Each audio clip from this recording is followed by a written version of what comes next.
Thank you for watching, liking, commenting, sharing, and subscribing right now. Ready to go.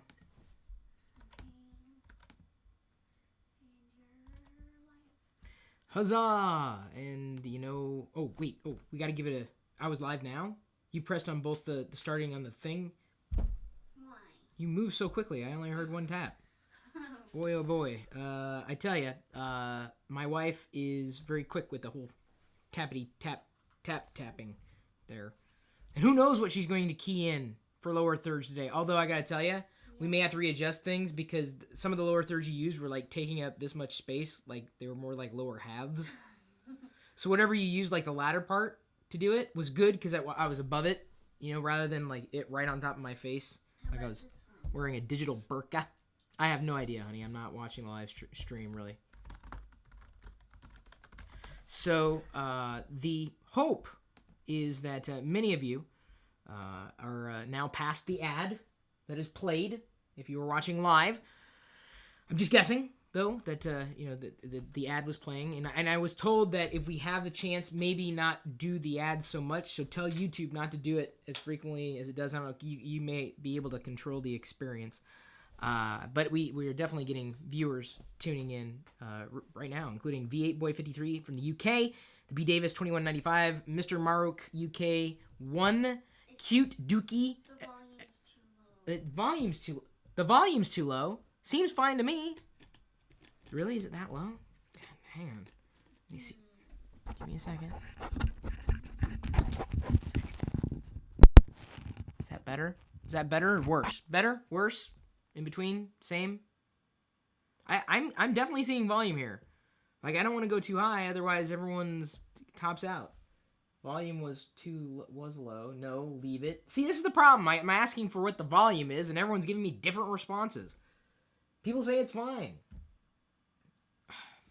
Do I need to adjust it or what? It's good. Okay. It's good? It says the volume's still low. Perfect. Volume. Oh, God bless America. You people you're never satisfied. Oh, hang on. That seems okay. Okay. Let me try this. Honey, why don't you do some creative thirds or lower thirds while I'm doing this? Test. Yeah. Okay. How's that? Is that good? So I'm like things that we don't have the ability to really monitor well over here until we actually start streaming live. So sorry again for like wasting minutes of your life trying to adjust volume to try to get it perfect for you. That's how much we care about you, really. Here to answer questions, talk about today's topics, and YouTubies. That's what they're called now. You're a YouTubie.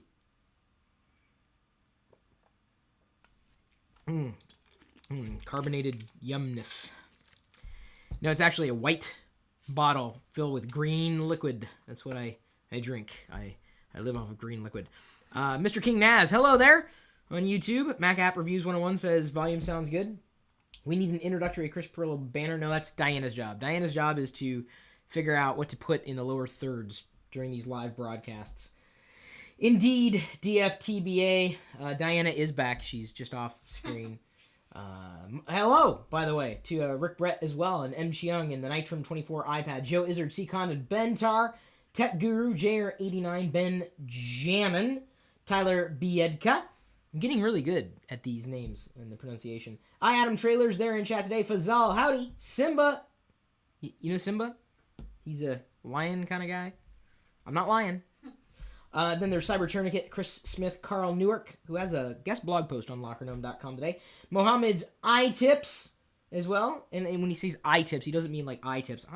Here's tip number 1. Open them. I don't know if that's really the case. Kyle K, Creighton, and of course the rest of the LockerGnome crew. And then I have already done some shout outs there for those of you who are tuned into YouTube, including Nate Thibodeau, Nathan Silver Thistle, Hedge Cliff Edge,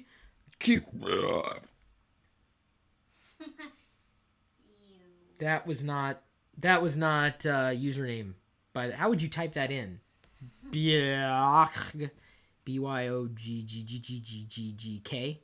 That's kind of what it really was. It's going to be the name of our firstborn son, I think. Byoggk. We should. That'd be great. Wouldn't that be awesome to have it on the birth certificate? Pirillo? Pirillo? It wasn't really a sneeze. Someone said bless you on YouTube. Mr. Hunt Jim SA said bless you. I didn't really need bless, but thank you. Let's go ahead and tell everybody that we are streaming live. Thank you for the likes, the live likes, not just the likes on the vlogs. By the way, we're gonna do something here as soon as we tell everybody that we are streaming live. First, we'll tell folks on Facebook. Then we're gonna tell folks on Twitter. Then we're gonna go to the YouTube page, and we're gonna like it. Yes, you should like it too. 47 of you guys are paying attention.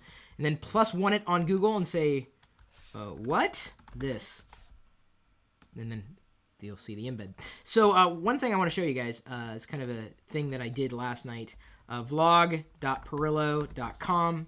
If you go here, if you type this into your web browser, vlog.pirillo.com, guess what happens? You're going to get magically redirected down here to the Pirillo vlog playlist.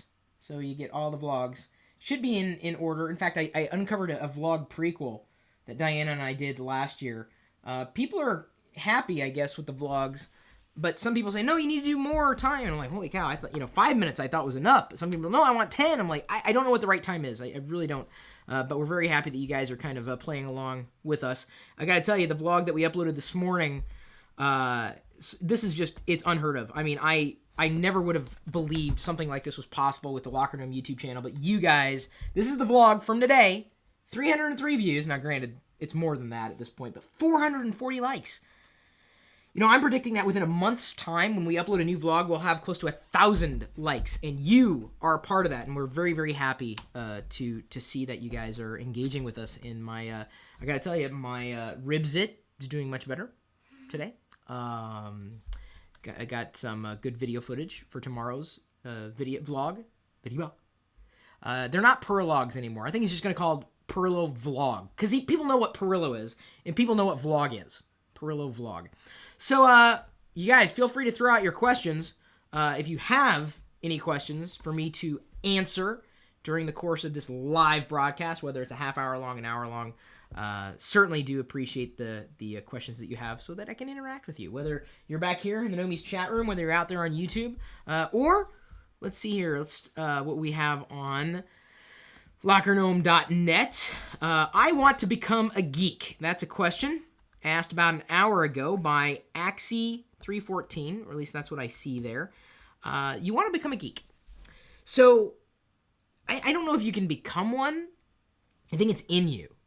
And I've always been one to believe that you can be geeky about anything. You can be geeky about food. You can be geeky about Lego. You can be geeky about gadgets. You can be geeky about computers. You can be geeky about knitting. It doesn't matter. Like, to me, a geek is someone who just eats, sleeps, and breathes what it is that they love to do. That's the bottom line.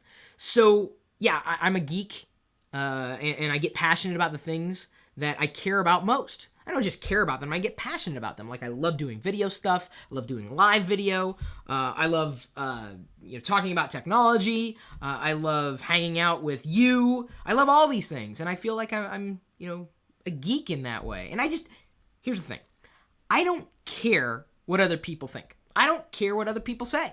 I'm going to do it, and I'm going to enjoy doing it, and I hope you do too. So, if you want to become a geek, you have to know what you love, and you have to just love the ever-loving love out of it. Squeeze it like a puppy. Not like, Lenny would in Of Mice and Men. Tell him about the rabbits, George. That would be bad. But squeeze it gently, like you love it. Maybe even do some breastfeeding if you want. But, you just gotta, people will know that you care about it so much that you're just a geek about it. And so that's how you become a geek about something, whatever it happens to be. There's a lot of geeks out there. And I love it when people are very passionate about, the thing it is that they are passionate about. Because you can't just be interested in it. You got to be passionate. I think it's the bottom line to me. Ask Diana to get a YouTube channel and make it Closet Gnome, says Cute Dookie on YouTube. She's probably not going to do that. She's very happy kind of behind the scenes. Really, even when I turn the camera on her, she gets kind of shy. So she's probably going to be able to do like some of the vlogging stuff. And geeks do love Diana. Is that the me over there that you're referring to? You didn't think I saw that, did you? See, you guys are just like, it's so dynamic. This new live video feed where we're answering questions and playing back and forth. Someone asked what the best browser is. I'm a big fan of Google Chrome. Huge fan of Google Chrome. And I tell you, one of my favorite things about Google Chrome is that they update it so frequently. And they're solid updates, to tell you the truth. I'm going to lie to you. To tell you the truth. No, I'm going to lie. So what did we post on LockerGnome today? Now that we've answered some questions, got some formalities out of the way, or informalities, because this is never formal. You ever see me, sit here in a tie? Then you can say I've jumped the shark. Dude, you're wearing a tie. What's up with that? I've only done that in a few YouTube videos. I dare you to find the YouTube videos that I've done with a tie on. I've done them. Should wear one tomorrow. Should wear it tomorrow? I don't think so. Over a t-shirt. Over a t-shirt I could do. Yeah, that's fine. So, how do you get free ebooks? We got an article on that on LockerGnome.com as linked in the video's description. Why LTE means a good outlook for the mobile market, not Microsoft Outlook, but a good outlook. Do consumers care about 3D TV? DNS malware. Will you lose your internet connection in July? There's a possibility. BitLocker versus encrypting file system, specifically in relation to Windows. 6 simple apps that could improve your existence with Android. Experience with Android. And then, of course, we have the link to our vlog yesterday titled Our Faucet Has Diarrhea. I forgot when Diana said, what should we come up with a name? And it was either going to be Choppin' Broccoli or Our Sink Has Diarrhea, but it wasn't really the sink that had diarrhea. It was the faucet in the sink, and that's what I said in the video. So I went back and corrected it.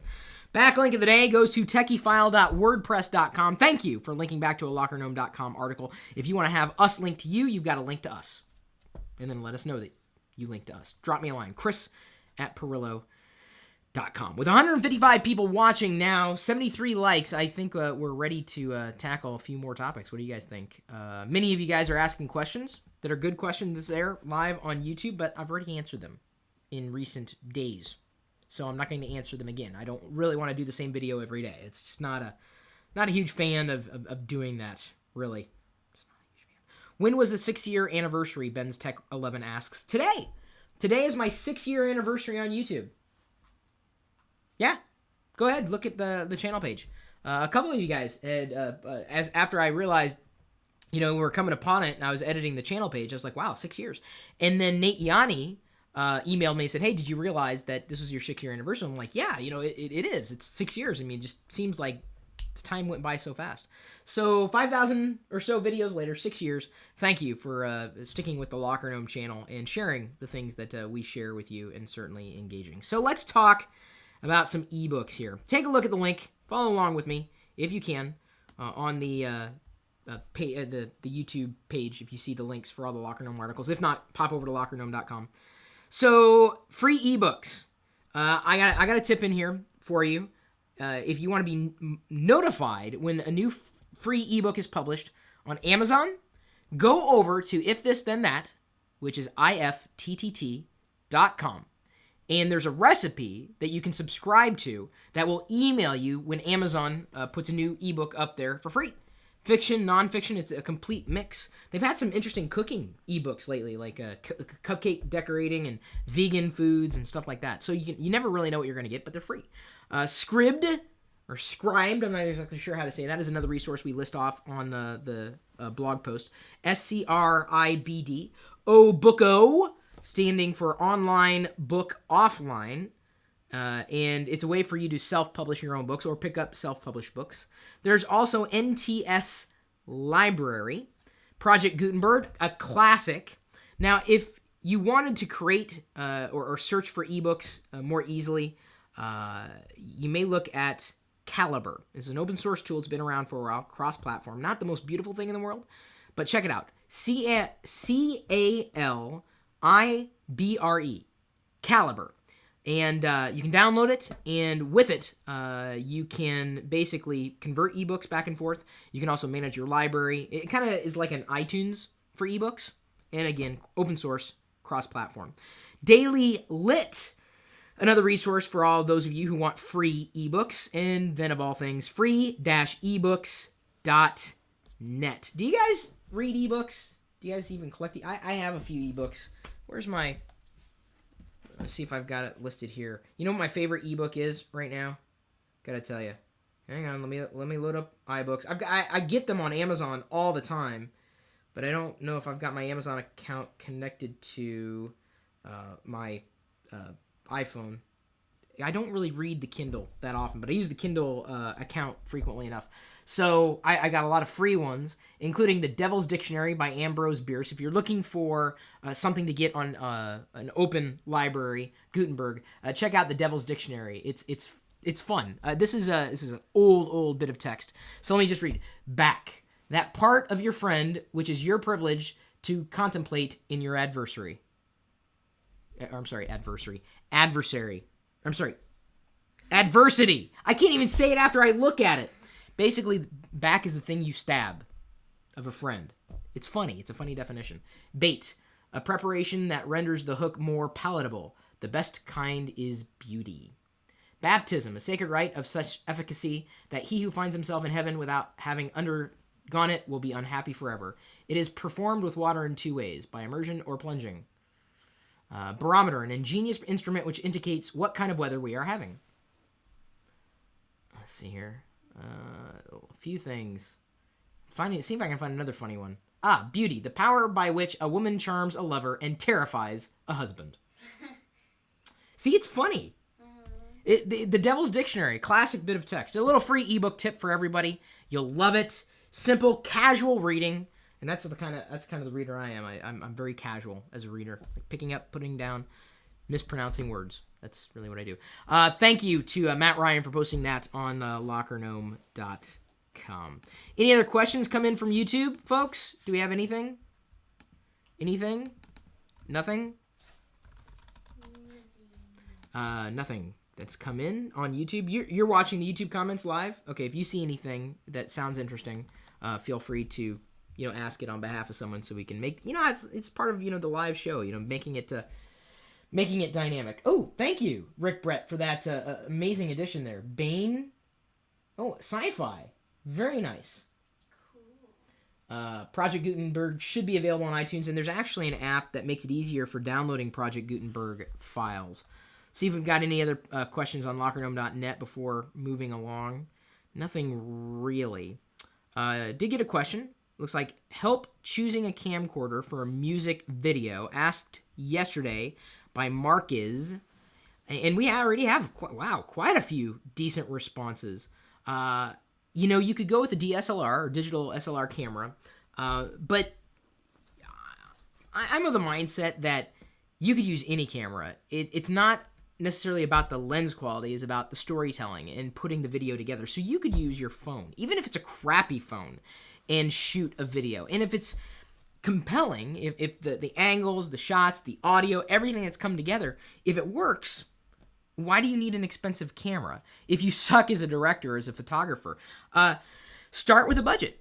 If we didn't have our smartphones on us, we wouldn't have done our first vlog the other day, the first official Pirillo vlog. We used iPhones. And in some of the videos that we've shot, people wonder, wow, what camera did you use? Let me go back and show you guys one of the videos, one of the personal videos that we had uploaded. How long ago was this? It was just a couple weeks ago when we visited the Grand Canyon. I got to show you. After the ad, sorry, even I have to sit through an ad. I'm going to pull up my Grand Canyon video and show you that you can get amazing footage, 1080p footage from a smartphone. That helicopter tour I did of Las Vegas, also shot on a smartphone. iPhone is what I happen to use, but many smartphones have very, very, very decent cameras. So this image here, this video with all the detail was shot on an iPhone. Amazing detail, amazing clarity. And, I try to keep it steady. It's something y'all might want to keep a mindful eye on. You're shooting for the viewer, not necessarily for yourself. So everything that people were asking, how did you do it? What'd you use? They thought it was some expensive camera. I'm like, no, it was your smartphone. It's not the type of camera you use, folks. How many times I gotta bang this into your head? Just pick up a camera and freaking use it. I don't care if you think the camera sucks. Just use it. Now I'm gonna wait till I get an expensive one because it'll be better. No. I've seen some pretty crappy photography come out of really expensive cameras. I haven't you, really? And I've seen some, well, crappy photos and videos come out of smartphones. So sometimes it's not about the quality of the video. It's about really how it's shot. What you're shooting. Is the story good? So let's see here. I'm looking down in the chat here. Best iPhone case, asks the B Davis 2195. A very frequent question. Honestly, there's so many of them. You can find one that fits well in your hand. The one that I have is just some cheap piece of plastic, but you know what? It works. And I'm very happy to use it because it's easy to snap on and off. It's flexible. I can drop it on its face because there's a lip around the front of it and not have to worry about the screen cracking. It's nice. And so I say find something cheap. Don't find something terribly expensive because you may be disappointed. Can TLDR, this live video, be uploaded in 720p? Ask Dan the Man 6161 on YouTube. No. I tried, and I think I did it once, but the YouTube broadcasting tool only shows 360p. So if anybody knows how to set up the YouTube broadcasting tool or the YouTube whatever to broadcast live video in 720p, email me, please, because we're trying to figure it out. My email address, chris@pirillo.com. Do you like flip cameras? Ask Britton Harrison on YouTube. I do not. I never did. Well, can't say I never did. In the beginning, I did when they were really, really simple, but, over time, they really didn't adapt and develop as well as other pocket cameras did. I keep pocket cameras lying around, though. I don't use them as frequently as I used to since I have the smartphone on me. So I can't say that I like them today. All right, next LockerGnome article, why LTE means a good outlook for the mobile market. Now, for those of you not familiar with LTE, this is pretty much the next-gen 4G service. Even though your smartphone may say 4G, it may not actually be fast as what you would imagine 4G would be. Oh, 4G sounds impressive. Everyone says it's fast. Not really.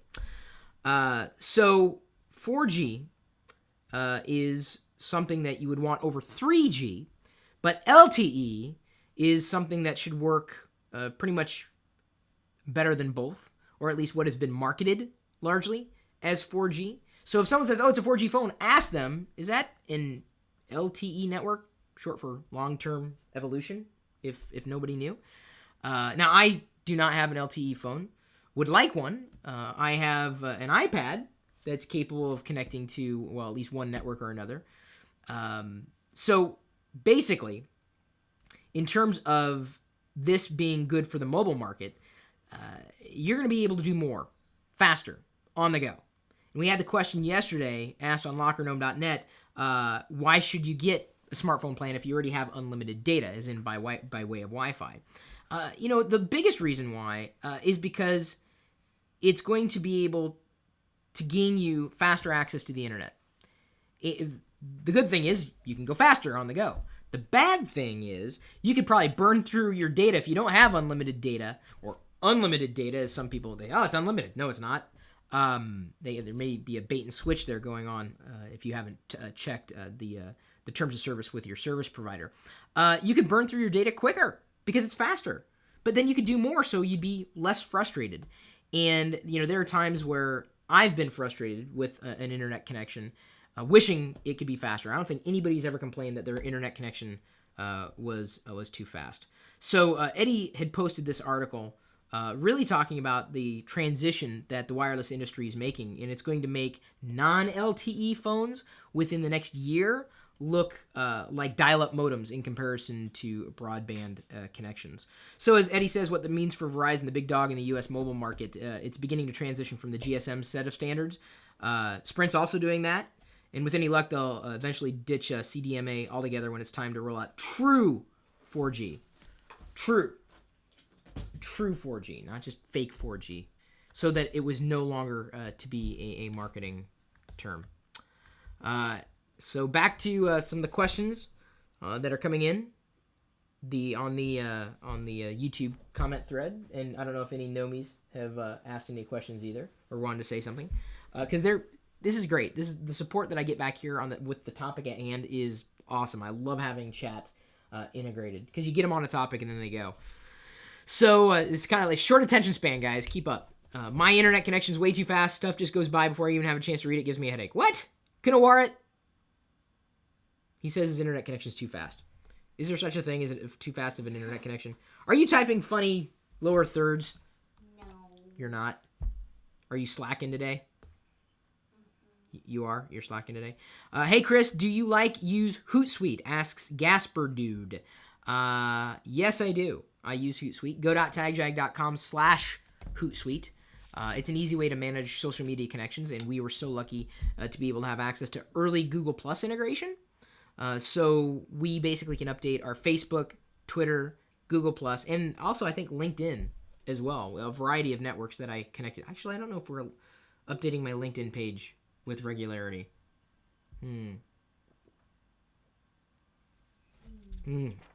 That is refreshing, hon. I appreciate you bringing this up before the live broadcast there. No. Do you like Chinese food? Well, it's a little bit of a random question, but yes, I do. I absolutely do. Creighton asks, any recommendations for an iPad 3 screen protector? I do not have my iPad with me. Do you mind popping over and getting the iPad? Are you Where is it? on the? I think it's on the end table. I think you need to grab the camera anyway. I know it's charging, but to get the shot, What shot? the one we were talking about earlier. She's gone. She's gone now. We can talk about whatever we want to talk about. Okay, make it fast. Oh yeah, and it's not an iPad 3. It's a new iPad. iPad 3rd generation. I'm bringing in a prop. Very grateful I have Diana. Otherwise, you'd be staring at the back of my chair. Thank you. You remember, honey? Remember what we were talking about? Like what from that angle? Yeah. No? What's wrong? Nothing. Oh. Just what? You what? I'll just record it. So buttons. This is what I'm using here, and I've been using. Let's see if I can get it to reflect just right. I'm using a matte screen protector, and this is from. Oh, hang on. This is Mard. There we go. That'll help. Ooh, wow, forehead grease. Really, look at this. Yeah, you see that? The forehead grease there? The iPad attracts fingerprints like you would not believe.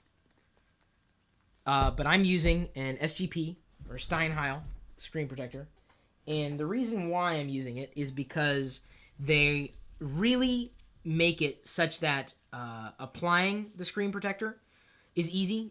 There's not a lot of bubbles that pop up. But most importantly to me is that I do not have a lot of fingerprints on my screen. So even though I had to just clean it off there, it was just a light cleaning. The matte screen protector doesn't do as well with the iPad's Retina display, or at least the new iPad, and likely will be iPads in future generations. But I would rather have an iPad screen that doesn't glare and that doesn't collect fingerprints like they were, stamps or anything else that you might collect. The Retina display image, though, does show up, I would say, sharply enough. There's not a lot of rainbow or grainy rainbow colors on the screen. It's certainly just as bright as it is without a screen protector. You may not see text or images as sharply as you would with a different type of screen protector, but for me, it's about the clarity of the overall screen, not necessarily the sharpness, clarity in the sense that you don't see fingerprints collecting on the screen itself. So that is my recommendation. Steinheil, also known as SGP. Now I give it another, 4 hours before someone asks me the same question? And we can say, gosh, if only we answered that. But we did. Now we did. And I don't think I answered that before. That would be the first time. So thank you, Creighton, for asking the question. It's a good question. Now, let's ask if consumers really do care about 3D TV. So, okay, I got poll time. And I wish we had an official poll that we could use. How many of you guys have a 3D TV? Not want one. Have one. I'm just curious to know. Diane and I we saw a 3D TV. We walked into a store at the outlet mall, and we put on the glasses. You remember? You okay? Mm-hmm. Oh, we put on some glasses, and then we could see in 3D. That it was neat. Did you think it was neat, hon? Mm-hmm. Mm-hmm. Yep. Nothing out of the ordinary. Just you're not excited about 3D TVs? Yeah, I like it. She likes it. Would you get a 3D TV? Yeah. You would? Mm-hmm. Really? Why not? That surprises me. I just don't think there's a lot of 3D content out there. It was neat to see things in 3D, but I think if we watched a lot more sports, a 3D TV would probably be worth it. And for the questions that are coming in, 3D is a gimmick in the 60s and still is. I agree with that, Micaiah. Not me, but Brigitte doesn't want one either. She's bored. Oh, I don't think she's bored. You're never bored, though. No. Diana's never bored. Phil, no 3D TV here. I have no desire to get a 3D TV. Movie industry, 3D, 4K, 3D. Woof, that's too expensive. I do not, and I'm really interested, says one radical dude on 3D, or on YouTube, in 2D, not in 3D. T. Caro92 says, don't like 3D. Jack in Tommy Videos notes that the glasses are really annoying. And that, I think, was my issue with it as well. Because we put on the type of glasses, or the type of 3D TV that we were watching required glasses that had power. So Diana put on the glasses. She's like, it's not working. And then I said, here, I think you have to turn it on. And then turn it on, and then it was instantaneously. It was like that. It looks like Bachevsky has got a Samsung 3D TV. So there is one 3D TV owner in the audience. Just one out of all these people. That kind of shocks me a bit. It's kind of crazy. So we've got an article posted on LockerGnome.com if you want to take a look, and hopefully you will. And it should really underscore what we've been saying. The question asked, do consumers care about 3D TV? And based on this poll, I don't think anybody does. Now, if you guys have, your own perspective, you want to throw in your own experiences, feel free to, yes, you can leave a comment in the YouTube thread. It may get buried. You may be better off leaving your comments and perspectives on the blog post as comments, where they'll be around for a while. Thank you, by the way, for the 103 likes and with 187 people watching. That's pretty good. We're averaging right around 200 now, and I'm very grateful that you guys had decided to stop by. Someone's asking right here, and this is a question that gets asked very frequently, should I buy a MacBook now or wait? I say wait, because there hasn't been a new one in a while, and Ivy Bridge is right around the corner, whether Apple decides to adopt them or not. I'm saying that about all computers, laptops, desktops. Just wait if you can. Wait. I had another question. How did I make the fork cam? That's going to be my secret. I'm taking that secret to the grave. The fork cam. It worked really well. I think the fork cam will be making a comeback in today's video somehow. We have an espresso cam too. I'm kind of teasing the thing, huh? To kind of get him excited for the next one. Yay, no, yay, okay. So, hey Chris, can anyone post stuff on LockerGnome.net? Yes, they can. Just go over there and sign up for free. Hey Chris, love your streams. Wanted to know how you get your quality on your streams to be amazing. And also, my connection is brutal. Any tips for connection? Ask Tourette's. Well, garbage in, garbage out. I've got a Canon HV40 that's connected by way of FireWire to a laptop, and we're streaming through that using YouTube's connection tool. I theoretically could push out 720p video live, but for some reason or another, the YouTube live system isn't allowing that. I don't know why. It's only allowing 360p the way we had set it up. So that is, what I would say works well. In good lighting, of course. If I didn't have good lighting, you wouldn't be able to see me, and there wouldn't be a lot of contrast and all that stuff. I'm really this white though in real life. And then in terms of an internet connection, all I can say is just spring for another one. Buy another one and get as fast as you could possibly afford. The next article, now that we've answered a couple questions, DNS malware. Will you lose your internet connection in July? There's something to note. Apparently, they're going to knock, these ISPs in conjunction with the FBI are going to knock computers offline if they were infected with DNS malware. Not a joke.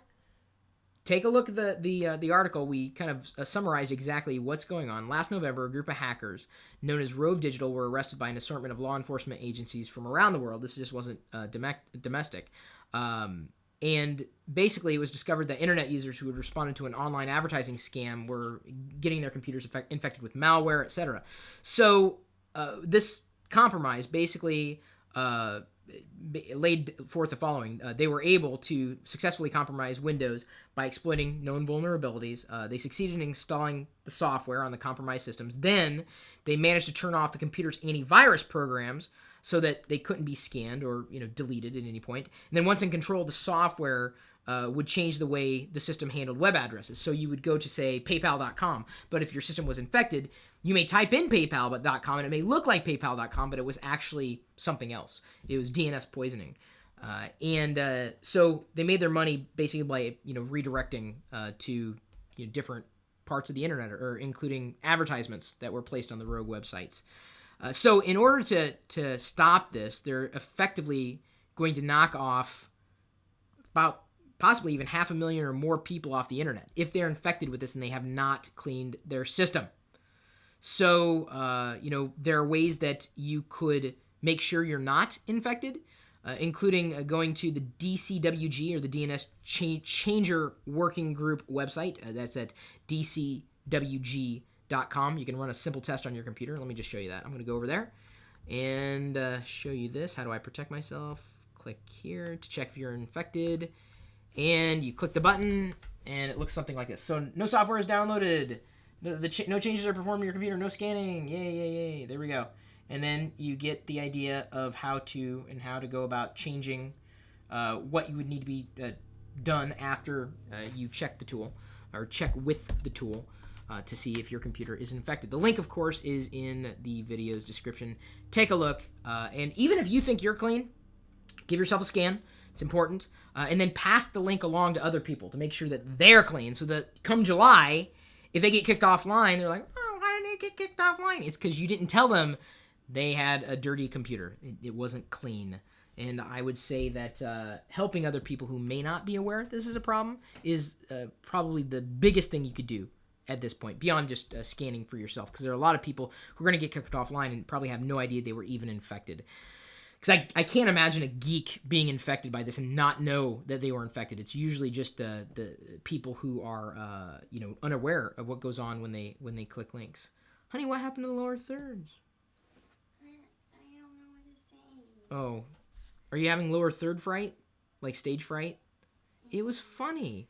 I had fun. I'm just so tired. Oh, she's tired. She had coffee today. That's what she gets tired when she drinks coffee. I don't know what that is. But you slept hard last night. Really hard. Like, boom, you were gone. You were out like a light. Literally out like a light. She fell asleep on the end table. And then her arm was over in the lamp and just got knocked out. I was like, what's going on here? And then she was like, dead to the world. You never snore, though. I think I snore, though, at times. Don't I? I wouldn't know, because I'm asleep. I've snotted so loud one time that I woke you up. Remember that? And I said, you said, oh, baby, you woke me up. I'm like, I woke myself up. Had to wake up last night about 2:30 in the morning because I was snotting up so bad. I took not Advil, not Ambien. What did I take? Not Zycam. Zyrtec. I took Zyrtec. Dried me up, and I got to stay away from decongestants because they make my prostate swell. It was just a regular old Zyrtec. And an hour later, I could breathe through my nose again. And that's Diana. She's sleepy. This is when this commentary is running. Keep that in mind. It's not me who's necessarily saying it, unless I'm like, this live show is so tiring. I can't even keep my eyes open. So let's go ahead and move on. Got any other questions? Diana, bring the funny. Smoke Ring CC demands it. Chris, I have lived in India and I've been watching your videos for the last 6 years, says Vinay Kilo 17. Awesome. Sorry for slaughtering your name. No husband and wife crap, please. Says Evangelist Soldier. Chris, why are you really tan in your subscribe tab above your videos? It's called Photoshop. It does wonders, really. Really this white in real life. Thank you for the 121 likes. I really appreciate the support that you guys give these live feeds. And thank you. You guys, I'm assuming, has everybody looked at the LockerGnome links? You guys are looking at that, right? I'm assuming, because these are good topics to kind of talk about. BitLocker versus encrypting file system. 2 choices for Windows 8 Pro users. And this is really a good breakdown. And I got to tell you, so if you are on the fence, you've decided you're going to get the next version of Windows. Windows 8, Windows RT, Windows 8 Pro, whatever. You just don't know which one you want. If you carry data with you, like let's say you've got a tablet computer and you're walking around with it, or a desktop computer or a laptop, and you don't want anybody to gain access to that data, you can encrypt it. And you've got a couple of options with Windows 8. Specifically, Windows 8 Pro. These services are available. BitLocker and EFS, or Encrypting File System. This is something that, if you worry about your data, possibly losing that data, encrypt it. There may be a time that the encryption gets cracked. Someone finds a key and is able to get in. There are many ways you can encrypt your data, but the fact that it's built into Windows at this level, beyond BitLocker, which we've known for quite some time, but EFS and being able to encrypt not the whole hard disk, but maybe just files and folders on the disk. And we outline exactly, whole drive versus file or folder encryption in the article as we link below. And it's been this way for some time. We around here have notebook computers, and I also carry around tablet computers like the iPad. I've stopped wanting to track files. I have. I don't want the file on a hard drive. I want it in the cloud, or if I do have it on a hard drive, I can get to it with a great degree of ease.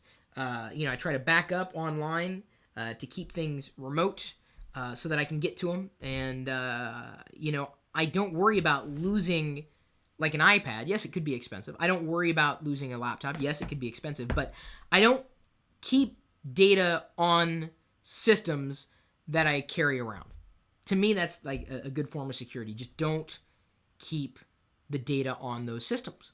And if that's all the system that you have, and you're worried about someone getting a hold of that data, possibly connect it to a cloud service, whether it's a Google Drive, SkyDrive from Microsoft, Dropbox, or any one of those thousands and thousands, or seemingly thousands of cloud services. So that way you don't have to worry about losing the hardware, and that you would only have access to it if you had the password or the key to access that encrypted data. But my recommendation is just don't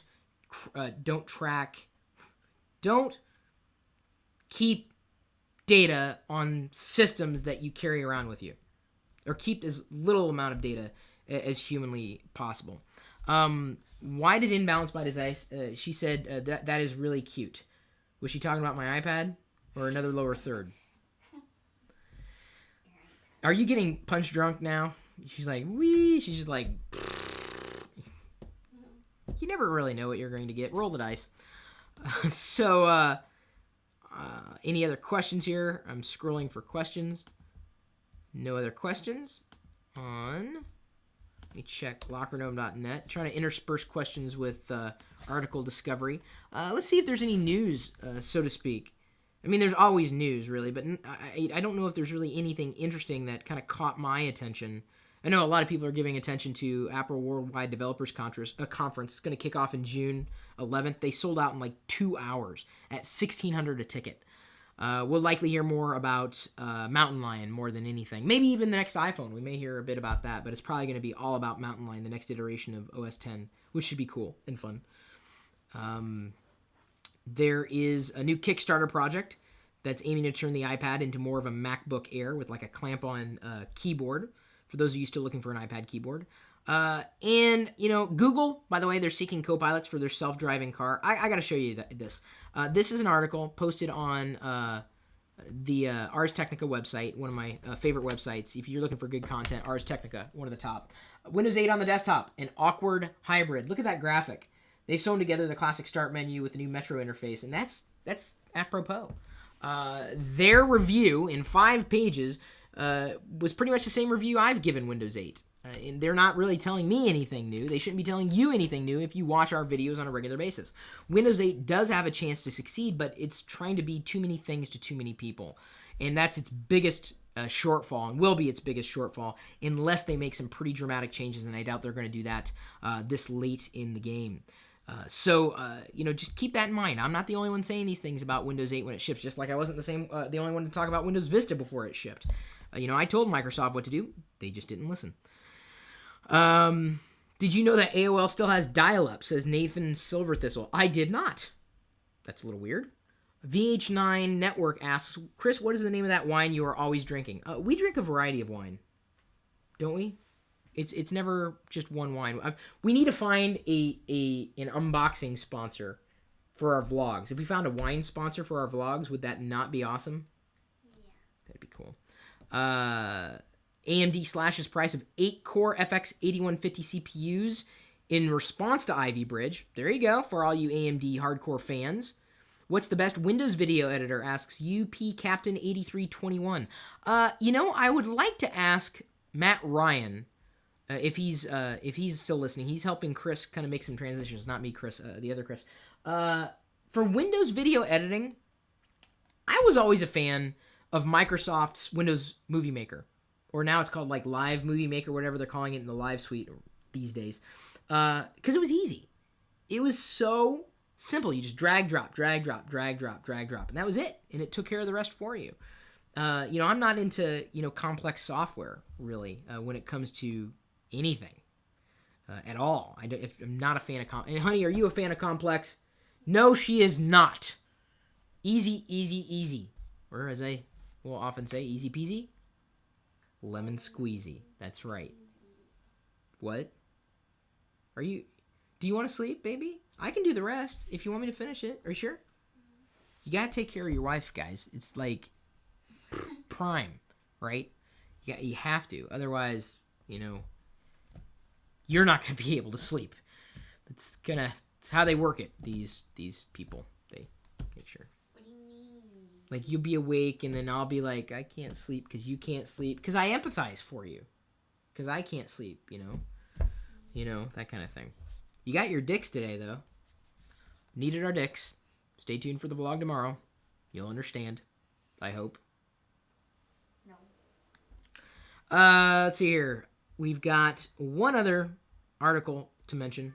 For all of you Android fans, and I know many of you got a kick out of when Diana yesterday, she put in lower thirds, Android for the win. She thought she was being cute. Well, she was being cute, and I think everybody seemed to like it when she did that. Kind of nutty. I'm here in front of the camera. She's doing other things for the live stream over there. I can't really control what she's doing. But we do have another article about Android, 6 simple apps that could improve your experience with Android. If you've got an Android device, you're trying to figure out, well, what are the apps that are going to make this better? We've got some starting points, including Hacks Sync. That's ice cream sandwich Facebook Sync. And I'm a fan of Facebook syncing, so I've got my Facebook friends, and they're usually the same people I have added into my address book. This particular app is going to help you synchronize those two, or at least one to the other, so that you can have all your Facebook connections on your ice cream sandwich device, also known as the latest operating system for the Android platform. Shush Ringer Restorer. And this is described as the app does have a couple of settings. One, to toggle notifications regarding the timer. And what will happen is when you put your phone on silent by hitting the volume rocker, and a box will pop up with an intuitive timer. You select how long you wish your phone to be on silent. That's it. Kind of a neat little timer. Chrome beta. Chrome will be final on the Android platform. But if you didn't know, Chrome is going to have touch features built into it. And that tells me that Google's likely going to be dropping Android at some point in the future in favor of Chrome for tablets. Not necessarily for phones, but for tablets. But Chrome is currently in beta and will be available final at some point in the near future. So I want to show you. So I opened up flags on my latest Chrome dev build. This is Google Chrome on the desktop, but look at that. Chrome, the way they're evolving it, is trying to keep one code base with Chromium across platform. Touch optimized UI. Enable touch events. Why would they do this for Mac, Windows, Linux, Chrome OS? Why would they be doing it for Chrome OS? Could it be that the next version of Chrome OS is going to be released on tablets instead of Android? I speculated that before the flags were publicly available. People were only seeing them within the SVN check-ins. But, I said, this is probably a foregone conclusion. Google will be distributing Google Chrome OS on touch-based tablets instead of Android. Many Android fans were very upset that I said this. But, hey, I'm just saying that's what they're doing. I'm calling the ball, folks. That's my prediction. We'll see if it's actually true or not. We've got a few other simple apps that could improve your Android experience. We have to thank, by the way, and I mentioned this at the beginning of the video, Carl Newark submitted that as a guest blog post. Amazing guest blog post. We appreciate the roundup. Thank you. Airwolf asked, Chris, have you tried the Chrome OS? I have on a virtual machine, not on a netbook or a notebook. I'd like to, but I'm going to go out there and say if Google releases a tablet with Chrome as the foundation, Chrome OS, that would be something I would probably buy. I'm a fan of Chrome. Love it. So to be able to synchronize everything between everything else, sign me up. I am in. And there's nothing saying that Google couldn't release a Chrome or a version of Chrome on iOS. I mean, other browsers have used the WebKit engine and called it something else. So if Google layers on top of what Apple layers or has as a foundation, it includes the synchronization and all the fancy things that we love about Chrome so that we could use Chrome anywhere, even on non-Google hardware, I think it's going to be a huge win. I think it could happen. So while they could not ship Chrome in its current state in its entirety to iOS due to restrictions on the platform, I think they could bring bits and pieces of the Chrome experience to iOS. That is my prediction. So let's go ahead and wind her down. I think we've covered everything we wanted to cover. We answered questions. We talked about some of the things that we wanted to talk about. Breaking information. Not to say we break information, really. Broken information. We love breaking information. It deserves to be broken, really. Like a horse. Like a husband, right? Deserves to be broken. I do not have a broken heart, though. It's very full of love. Kind of like, the Zelda, where the heart, like a little 8-bit heart. See, like love. It's like eyelashes. Love with eyelashes. Yeah, love with eyelashes. Kind of freaking everybody out right now. Thank you for tuning in. Thank you for the support on the vlogs. Thank you for the support on the live video feeds. Thank you for the shares, the tweets, the likes, the retweets, the relikes, the comments on the blog posts on LockerGnome.com, the subscriptions to the LockerGnome email newsletter, the tuning in to TeamSpeak at live.pirillo.com when we're not doing these live broadcasts. That's usually what's going on. 24 hours a day, 7 days a week. I just said where, though. I said where it was. Do I need to say it again, or does that sound like weird because I just said where they could go and listen to the people talking when we're not doing live streaming? Yeah. I did. I should say it again? Okay. Live.pirillo.com. We'll see you later.